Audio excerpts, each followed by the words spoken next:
Good afternoon, everyone, and thank you for choosing Across the Fence. I'm Will Michael in for Fran Stoddard. Traditions and holidays go hand in hand. If one of your family traditions is cutting your own Christmas tree, it's not too late, but time is running out. Many tree farms have already buttoned up for the long winter's night. But we found a Christmas tree grower who's eager to provide an experience that goes beyond the do-it-yourself tradition. Here's Keith Silva with our story. Well, David, a little bit of rain can't dampen a visit to a Christmas tree farm. No, it's a short time at the farm, and you got a nice tree to take home with you. David Russell and his family own and operate the Russell Christmas Tree Farm in Starksboro. They sell pre-cut trees, or you can do it yourself, with a little help. But we'll get to that in a moment. What does it take to be a Christmas tree grower? You can't expect instant gratification because it's minimum 7 years before you sell a tree, and more like 10 before you sell very many. I tell people 7 to 10 years is the cycle. You gotta want to do it. I think a lot of people start out and then they get tired because there's no results. I would say the slow time with Christmas trees is from January through April. We plant first part of May, we start planting, and then you fertilize, and then you start mowing grass, and you've got to go through and maybe do some corrective pruning. Most of the pruning starts the 1st of July. Right after 4th of July we start. Go, Daddy, go! Why cut your own Christmas tree? I tell people if they want a perfect tree, go to Sears. You know, my trees, God grows them and I shear them, and they're the best we can do. But we have challenges with deer eating the trees, and we had somebody that wanted a real short tree. I said, well, look for one that's really damaged, but it's good at the top. And they found one the deer had really whittled, but on the top, it was fine. What makes a good Christmas tree? Every Christmas tree grower will grow a different tree, just their style. I like to think that we trim kind of lightly. I don't like a real dense tree, and so I like a tree that you can put an ornament on. I guarantee my trees are not perfect, and I have a critical eye. I see the imperfections in them, and people cut their own, and they'll cut a tree that I would be embarrassed to have, but they selected the one they wanted. To be successful in agriculture, many farmers need to be diversified. And here at the Russell Christmas Tree Farm, they have a very unique way of helping you cut your Christmas tree.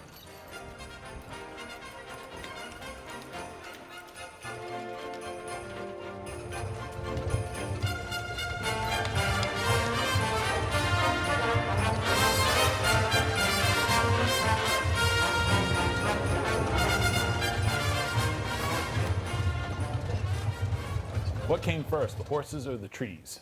And I grew up with horses, and we didn't have much. We used to get our firewood out with the horses, but there's not a lot of other things you can do with the horses to justify feeding them all year long. So we love having horses around. When David hands over the reins to his grandson Brandon to help drive the team, you'll find David at the top of the barn, making garland. His brother Howard is often up there too, helping make wreaths.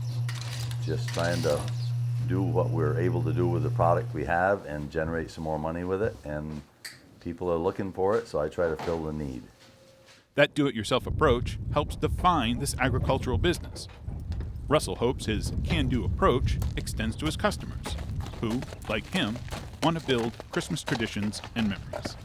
I still remember cutting a Christmas tree with my dad. And I think we're losing traditions for families, and I want to give them a tradition that their kids will remember, And so that's where I get my satisfaction out of people that appreciate that and come and shake my hand and thank me for doing it, because they're here with their family and they want to keep that tradition going. In Starksboro, I'm Keith Silva with Across the Fence. The horses are in the barn for the winter, but David assures us the Russell Tree Farm will have Christmas trees that you can cut yourself and pre-cut trees right up until Christmas, or as long as supplies last. You can visit the farm's website, therussellfarm.com, for hours, directions, and details. And to learn the nearest Christmas tree farm to visit in your area, go to the website for the New Hampshire-Vermont Christmas Tree Association. At the top of the homepage is a Find a Farm button to point you in the right direction.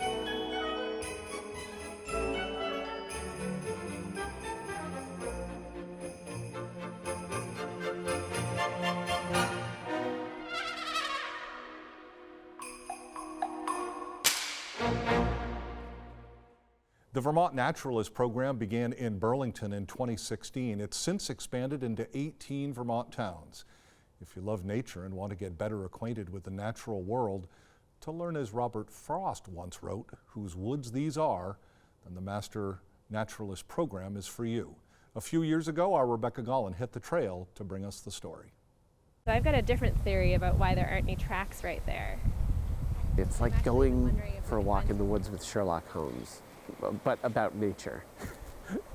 Noah Hoffman is a middle school science teacher in Bristol. He's talking about a new opportunity that he's participating in. It's the Vermont Master Naturalist South Burlington program. Cast your eyes this way. And what we're hoping to do is really expose the Master Naturalist candidates to the tools that they need to better understand their landscape and maybe apply that towards conservation or towards connecting other people in their town or in their city to their local landscape.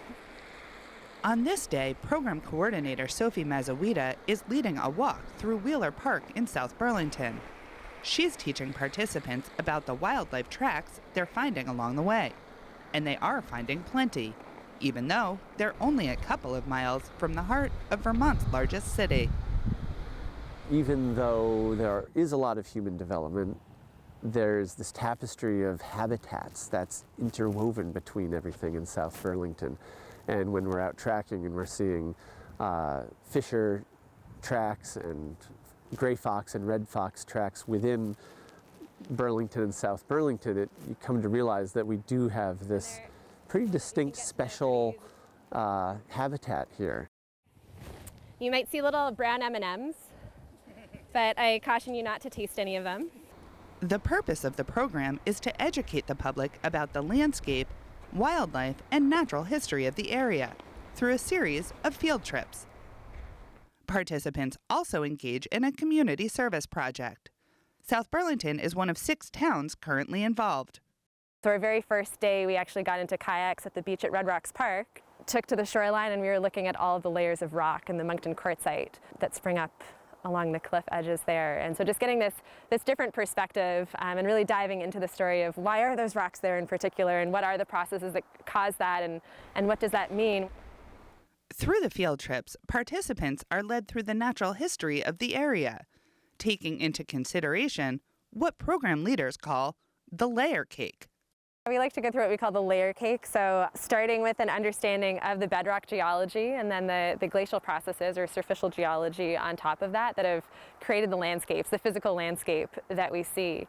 But of course, every landscape is connected, or each layer is connected to the others, and so that understanding of the bedrock geology can tell us something about the soils. When an animal is walking, it's just moving that 1 foot at a time, and so the trail's going to be fairly wide and it's going to be pretty stable.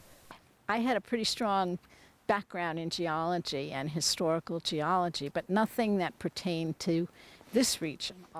Dottie Rosenzweig moved to South Burlington from Brooklyn, New York in 2018. She had studied geology in that area and was drawn to the Master Naturalist program by the prospect of learning more about her new home. When you know how the land got here, what it was before and how it got here, you have a sense of where it's going to go. Wind and water erosion are going to do their thing. It's not going to stay the way it is. Like Rosenzweig, many of the participants have interest or experience that led them to the program, from geology or birding to wildlife tracking. The range of topics covered means that there's something for everyone to learn, even if they're already an expert in another aspect of natural history. I like trees, but I didn't know what grows, what needs water, what doesn't want water, and I know that now. I'm learning that, and it gives you an appreciation of what it is that you're looking at and what creatures live where and why they live there and what do they eat and how do they find it. some fairly old sapsucker activity here. We are in an old sugar bush, and there is another sap feeder in our midst. These experiences have really gotten me to slow down and look more closely at things like tracks and rocky outcrops. For Hoffman, the program is providing the opportunity to learn new information to share with his students. It's also making him examine his own surroundings with a new curiosity. Thinking more deeply about the story of the landscape and, and asking different kinds of questions than I was asking before about, what this might be telling me when I see that old fence or that old rock wall or track in the mud or something like that. For these participants, it's about looking at the small details in order to get the big picture of a place. The tracking and just like coming out and paying attention, I think there's just, such wonder and presence that can come from paying attention and deeper knowledge and understanding. And it's just amazing how much we're missing much of the time. Teaching Vermonters how to see new details in the world around them. The Master Naturalist program is helping people connect the dots. In South Burlington, I'm Rebecca Gollin with Across the Fence. For more information about the Vermont Master Naturalist program, visit the website vermontnaturalist.org. And that's our program for today. We know you have choices, so thanks for choosing us. I'm Will Michael, inviting you to join us back here each weekday afternoon for another visit Across the Fence.